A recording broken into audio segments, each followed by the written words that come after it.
Hello and welcome to this week's episode of Wisdom in the Best Books and Films, where we find bite-sized nuggets of truth and use them to become better people. I'm Jake Bear, the host, and this week we are going to be continuing our Charles Dickens theme by reading a short story that is called Mr. Minns and His Cousin. I believe this might have been Charles Dickens's first ever published work of fiction. So originally the title I think was A Dinner at Poplar Walk, but it's more well known as Mr. Minns and His Cousin. I hope you enjoy. As usual, if you do, please leave a review on Apple or Spotify or Substack, wherever it is you listen to the show. Also, please subscribe on Substack. It helps the show a lot. And please share the show with friends. Here is Mr. Minns and His Cousin. Mr. Augustus Minns was a bachelor of about 40, as he said, of about 48, as his friends said. He was always exceedingly clean, precise, and tidy, perhaps somewhat priggish, and the most retiring man in the world. He usually wore a brown frock coat without a wrinkle, light inexplicables without a spot, a neat neckerchief with a remarkably neat tie, and boots without a fault. Moreover, he always carried a brown silk umbrella with an ivory handle. He was a clerk in Somerset House, or as he said himself, he held a responsible situation under government. He had a good and increasing salary, in addition to some 10,000 of his own pounds, invested in the funds, and he occupied a first floor in Tavistock Street, Covent Garden, where he had resided for 20 years, having been in the habit of quarrelling with his landlord the whole time, regularly giving notice of his intention to quit on the first day of every quarter, and as regularly countermanding it on the second. There were two classes of created objects which he held in the deepest and most unmingled horror. These were dogs and children. He was not unamiable, but he could at any time have viewed the execution of a dog or the assassination of an infant with the liveliest satisfaction. Their habits were at variance with his love of order, and his love of order was as powerful as his love of life. Mr. Augustus Minns had no relations, in or near London, with the exception of his cousin, Mr. Octavius Budden, to whose son, whom he had never seen, for he disliked the father, he had consented to become godfather by proxy. Mr. Budden, having realized a moderate fortune by exercising the trade or calling of a corn chandler, and having a great predilection for the country, had purchased a cottage in the vicinity of Stamford Hill, whither he retired with the wife of his bosom, and his only son, Master Alexander Augustus Budden. One evening, as Mr. and Mrs. B. were admiring their son, discussing his various merits, talking over his education, and disputing whether the classics should be made an essential part thereof, the lady pressed so strongly upon her husband the propriety of cultivating the friendship of Mr. Minns in behalf of their son, that Mr. Budden at last made up his mind that it should not be his fault if he and his cousin were not in future more intimate. "I'll break the ice, my love," said Mr. Budden, stirring up the sugar at the bottom of his glass of brandy and water, and casting a sidelong look at his spouse, to see the effect of the announcement of this determination, "by asking Minns down to dine with us on Sunday." "Then pray, Budden, write your cousin at once," replied Mrs. Budden. "Who knows, if we could only get him down here, but he might take a fancy to our Alexander, and leave him his property. Alec, my dear, take your legs off the rail of the chair." "Very true," said Mr. Budden, musing. "Very true indeed, my love." On the following morning, as Mr. Minns was sitting at his breakfast table, alternately biting his dry toast and casting a look upon the columns of his morning paper, which he always read from the title to the printer's name, he heard a loud knock at the street door, which was shortly afterwards followed by the entrance of his servant, who put into his hands a particularly small card, on which was engraven in immense letters, Mr. Octavius Budden, Amelia Cottage. Mrs. B.'s name was Amelia. Poplar Walk, Stamford Hill. "Button!" ejaculated Mims. "What can bring that vulgar man here? Say I'm asleep. Say I'm out, and shall never be home again. Anything to keep him downstairs." "But please, sir, the gentleman's coming up," replied the servant, and the fact was made evident by an appalling creaking of boots on the staircase, accompanied by a pattering of noise, the cause of which Minns could not for the life of him divine. "Show the gentleman in," said the unfortunate bachelor. Exit servant and enter Octavius, preceded by a large white dog, dressed in the suit of fleece hosiery, with pink eyes, large ears, and no perceptible tail. The cause of the pattering on the stairs was but too plain. Mr. Augustus Minns staggered beneath the shock of the dog's appearance. "My dear fellow, how are you?" said Budden as he entered. He always spoke at the top of his voice, and always said the same thing half a dozen times. "How are you, my hearty?" How do you do, Mr. Budden? Pray take a chair," politely stammered the discomfited Minns. Thank you. Well, how are you, eh?" Uncommonly well," said Minns, casting a diabolical look at the dog, who, with his hind legs on the floor and his forepaws resting on the table, was dragging a bit of bread and butter out of a plate, preparatory to devouring it, with the buttered side next to the carpet. "Ah, you rogue," said Budden to his dog. "You see, Mims, he's like me, always at home. Eh, my boy? Egad, I'm precious hot and hungry.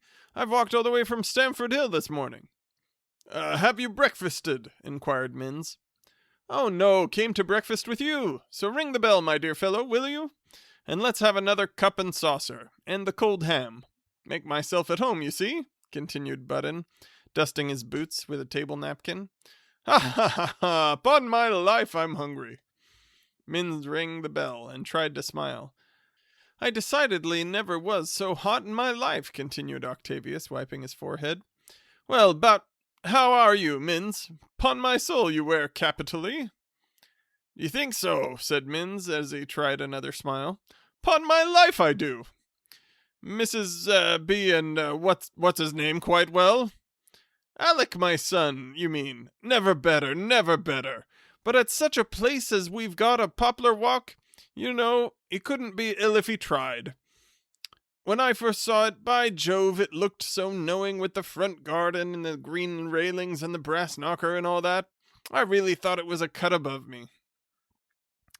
"Don't you think you'd like the ham better," interrupted Minns, "if you cut it the other way?" He saw with feelings which it is impossible to describe that his visitor was cutting, or rather maiming, the ham, in utter violation of all established rules. "No, thank ye," returned Budden, with the most barbarous indifference to crime. "I prefer it this way. It eats short. But I say, Minns, when will you come down and see us? You will be delighted with the place. I know you will. Amelia and I were talking about you the other night, and Amelia said, 'Another lump of sugar, please.' 'Thank ye,' she said. 'Don't you think you could contrive, my dear, to say to Mr. Minns in a friendly way, "Come down, sir. Damn the dog! He's spoiling your curtains. Minns, ha ha ha!'" Minns leapt from his seat, as though he had received the discharge from a galvanic battery. "Come out, sir! Go out! Ooh!" cried poor Augustus, keeping nevertheless at a very respectful distance from the dog, having read of a case of hydrophobia in the paper of that morning. By dint of great exertion, much shouting, and a marvelous deal of poking under the tables with a stick and umbrella, the dog was at last dislodged, and placed on the landing outside the door, where he immediately commenced a most appalling howling, at the same time vehemently scratching the paint off the two nicely varnished bottom panels, until they resembled the interior of a backgammon board. "A good dog for the country, that," coolly observed Budden to the distracted Minns, "but he's not much used to confinement. But now, Minns, when will you come down? I'll take no denial, positively. Let's see, today's Thursday. Will you come on Sunday? We dine at 5. Don't say no, do." After a great deal of pressing, Mr. Augustus Minns, driven to despair, accepted the invitation and promised to be at Poplar Walk on the ensuing Sunday, at 5:15 to the minute. "Now mind the direction," said Budden. "The coach goes from the Flower Pot, in Bishopsgate Street every half hour. When the coach stops at the Swan, you'll see, immediately opposite you, a white house." "Which is your house, I understand," said Minns, wishing to cut short the visit and the story at the same time. No, that's not mine. That's Grogus's, the great ironmonger's. I was going to say you turn down by the side of the White House till you can't go another step further, mind that. Then you turn to your right by some stables. Well, close to you, you'll see a wall with 'Beware of the Dog' written on it in large letters." Minns shuddered. "Go along by the side of that wall for about a quarter of a mile, and anybody will show you which place is mine." "Very well, thank ye, goodbye." "Be punctual." "Certainly, good morning." "I say, Minns, you've got a card." Yes, I have, thank ye." And Mr. Octavius Budden departed, leaving his cousin looking forward to his visit on the following Sunday, with the feelings of a penniless poet to the weekly visit of his Scotch landlady. Sunday arrived. The sky was bright and clear. Crowds of people were hurrying along the streets, intent on their different schemes of pleasure for the day. Everything and everybody looked cheerful and happy, except Mr. Augustus Minns. The day was fine, but the heat was considerable. When Mr. Minns had fagged up the shady side of Fleet Street, Cheapside, and Threadneedle Street, he had become pretty warm, tolerably dusty, and it was getting late into the bargain. By the most extraordinary good fortune, however, a coach was waiting at the Flower Pot, into which Mr. Augustus Minns got, on the solemn assurance of the cad that the vehicle would start in 3 minutes. That being the very utmost extremity of time it was allowed to wait by Act of Parliament. A quarter of an hour elapsed, and there were no signs of moving. Minns looked at his watch for the 6th time. "Coachman, are you going or not?" bawled Mr. Minns, with his head and half his body out of the coach window. "Directly, sir," said the coachman, with his hands in his pockets, looking as much unlike a man in a hurry as possible. "Bill, take them cloths off." 5 minutes more elapsed, at the end of which time the coachman mounted the box, from whence he looked down the street and up the street, and hailed all the pedestrians for another 5 minutes. "Coachman, if you don't go this moment, I shall get out," said Mr. Minns, rendered desperate by the lateness of the hour and the impossibility of being in Poplar Walk at the appointed time. "Going this minute, sir," was the reply, and accordingly the machine trundled on for a couple of 100 yards, and then stopped again. Minns doubled himself up in a corner of the coach and abandoned himself to his fate, as a child, a mother, a bandbox, and a parasol became his fellow passengers. The child was an affectionate and an amiable infant. The little dear mistook Minns for his other parent, and screamed to embrace him. "Be quiet, dear," said the mamma, restraining the impetuosity of the darling, whose little fat legs were kicking and stamping and twining themselves into the most complicated forms, in an ecstasy of impatience. "Be quiet, dear, that's not your papa." "Thank heaven I am not," thought Minns, as the first gleam of pleasure he had experienced that morning shone like a meteor through his wretchedness. Playfulness was agreeably mingled with affection in the disposition of the boy. When satisfied that Mr. Minns was not his parent, he endeavored to attract his notice by scraping his drab trousers with his dirty shoes, poking his chest with his mamma's parasol, and other nameless endearments peculiar to infancy, with which he beguiled the tediousness of the ride, apparently very much to his own satisfaction. When the unfortunate gentleman arrived at the Swan, he found to his great dismay that it was 5:15. The White House, the stables, the Beware the Dog, every landmark was passed, with a rapidity not unusual to a gentleman of a certain age when too late for dinner.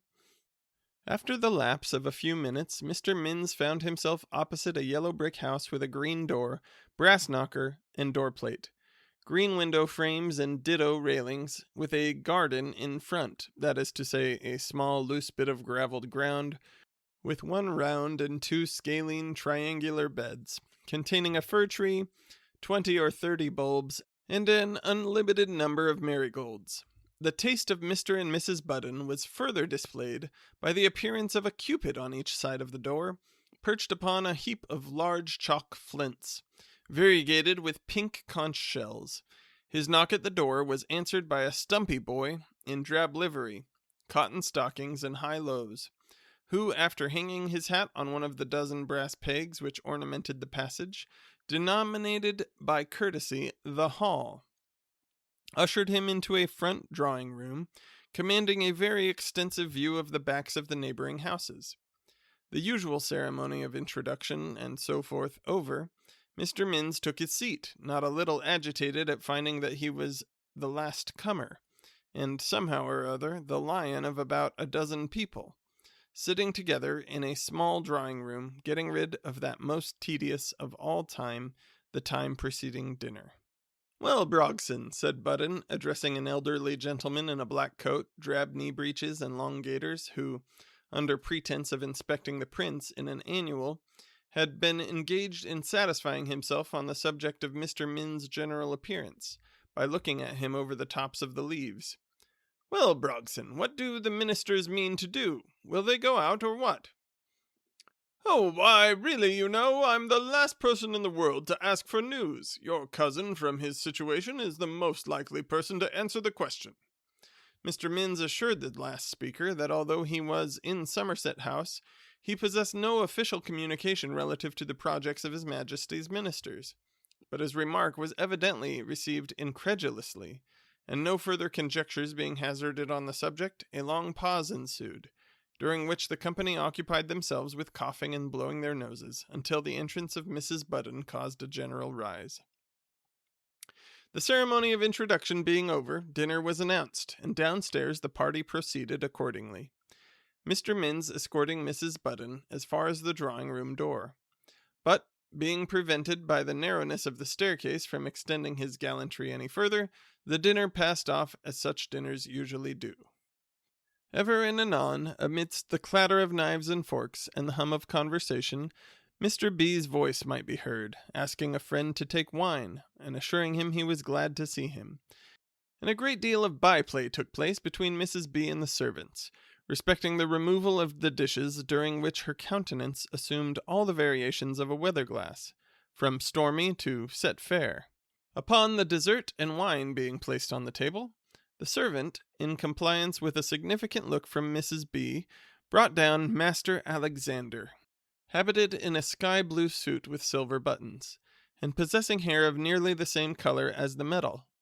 After sundry praises from his mother, and various admonitions as to his behavior from his father, he was introduced to his godfather. "Oh, well, my little fellow, you are a fine boy, ain't you?" said Mr. Minns, as happy as a tomtit on birdlime. A tomtit was a small little songbird that usually is very energetic and flies all over the place, and birdlime is like a sticky glue stuff they would put on branches to trap small birds, so he's as happy as a bird that's stuck to a tree. "Yes." "How old are you?" "8 next Wednesday. How old are you?" "Alexander," interrupted his mother, "how dare you ask Mr. Minns how old he is?" "He asked me how old I was," said the precocious child, to whom Minns had from that moment internally resolved that he never would bequeath 1 shilling. As soon as the titter occasioned by the observation had subsided, a little smirking man with red whiskers, sitting at the bottom of the table, who during the whole dinner had been endeavoring to obtain a listener to some stories about Sheridan, called out with a very patronizing air, "Alec, what part of speech is be?" "A verb." "That's a good boy," said Mrs. Budden with all of a mother's pride. "Now you know what a verb is." "A verb is a word which signifies to be, to do, or to suffer. As I am, I rule, I am ruled. Give me an apple, Ma."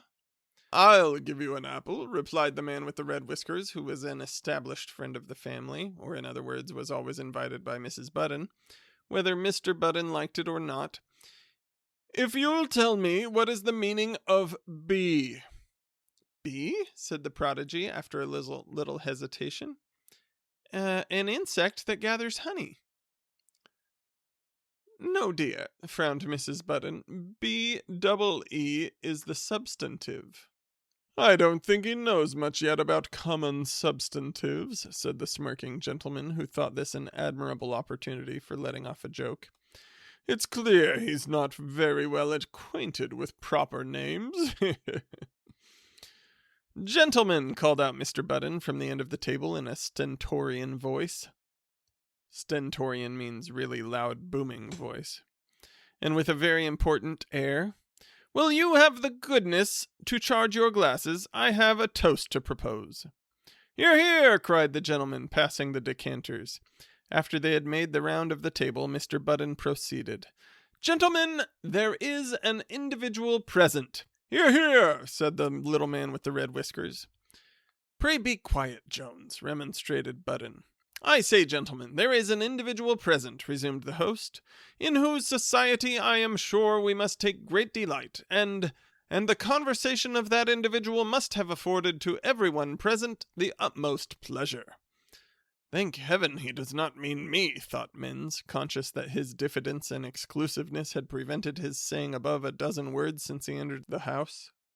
Gentlemen, I am but a humble individual myself, and I perhaps ought to apologize for any individual feeling of friendship and affection for the person I allude to induce me to venture to rise, to propose the health of that person, a person that, I am sure, that is to say, a person whose virtues must endear him to those who know him, and those who have not the pleasure of knowing him cannot dislike him. Hear, hear, said the company in a tone of encouragement and approval. Gentlemen, continued Button, my cousin is a man who is a relation of my own. Hear, hear, Minns groaned audibly. Ugh. Who I am most happy to see here, and who, if he were not here, would certainly have deprived us of a great pleasure we all feel in seeing him. Loud cries of "Hear!" Gentlemen, I feel that I have already trespassed on your attention for too long a time. With every sentiment of gratification, suggested a friend of the family. Of gratification, I beg to propose the health of Mr. Minns. Standing gentlemen, shouted the indefatigable little man with the whiskers and with the honors. Take your time from me, if you please. Hip, hip, hip, za! Hip, hip, hip, za! Hip, hip, za! All eyes were now fixed on the subject of the toast, who, by gulping down port wine at the imminent hazard of suffocation, endeavored to conceal his confusion. After as long a pause as decency would admit, he rose, but, as the newspapers sometimes say in their reports, we regret that we are quite unable to give even the substance of the honorable gentleman's observations. The words present company honor, present occasion, and great happiness heard occasionally, and repeated at intervals with a countenance expressive of the utmost confusion and misery, convinced the company that he was making an excellent speech, and accordingly, on his resuming his seat, they cried, "Bravo!" and manifested tumultuous applause. Jones, who had been long watching his opportunity, then darted up. "Button," said he, "will you allow me to propose a toast?" "Certainly," replied Button, adding in an undertone to Minns right across the table, "Devilish sharp fellow that. You'll be very much pleased with his speech. He talks equally well on any subject." Minns bowed, and Mr. Jones proceeded. "It has on several occasions, in various instances, under many circumstances and in different companies, fallen to my lot to propose a toast to those by whom, and at the time, I had the honor to be surrounded. I have sometimes, I will cheerfully own, for why should I deny it, felt the overwhelming nature of the task I have undertaken, and my own utter incapability to do justice to the subject. If such have been my feelings, however, on former occasions, what must they be now? Now, under the extraordinary circumstances in which I am placed. Hear, hear! To describe my feelings accurately would be impossible, but I cannot give you a better idea of them, gentlemen, than by referring to a circumstance which happens, oddly enough, to occur to my mind at the moment. On one occasion, when that great and truly illustrious man, Sheridan, was, Now, there is no knowing what new villainy in the form of a joke would have been heaped on the grave of that very ill-used man, Mr. Sheridan, if the boy in drab had not at that moment entered the room in a breathless state to report that, as it was a very wet night, the 9 o'clock stage had come round, to know whether there was anybody going to town, as, in that case, he, the 9 o'clock, had room for one inside. Mr. Minns started up, and, despite countless exclamations of surprise and entreaties to stay, persisted in his determination to accept the vacant place. But the brown silk umbrella was nowhere to be found, and the coachman couldn't wait. He drove back to the Swan, leaving word for Mr. Minns to run round and catch him. However, as it did not occur to Mr. Minns for some 10 minutes or so that he had left the brown silk umbrella with the ivory handle in the other coach coming down, and moreover, as he was by no means remarkable for speed, it is in no manner of surprise that when he accomplished the feat of running round to the Swan, the coach, the last coach, had gone without him. It was somewhere about 3 o'clock in the morning when Mr. Augustus Minns knocked feebly at the street door of his lodgings on Tavistock Street. Cold, wet, cross, and miserable, he made his will the next morning, and his professional man informs us, in that strict confidence in which we inform the public, that neither the name of Mr. Octavius Budden, nor of Mrs. Amelia Budden, nor of Master Alexander Augustus Budden appears therein. That is the end of Mr. Minns and his cousin. I think it's an interesting one. It's obviously got some pretty silly and funny things in it. The awkwardness of the kind of social situation and how Mr. Minns just can't deal with anything from the dog to kill the kid in the carriage to, his cousin's awkwardness in his speech and things.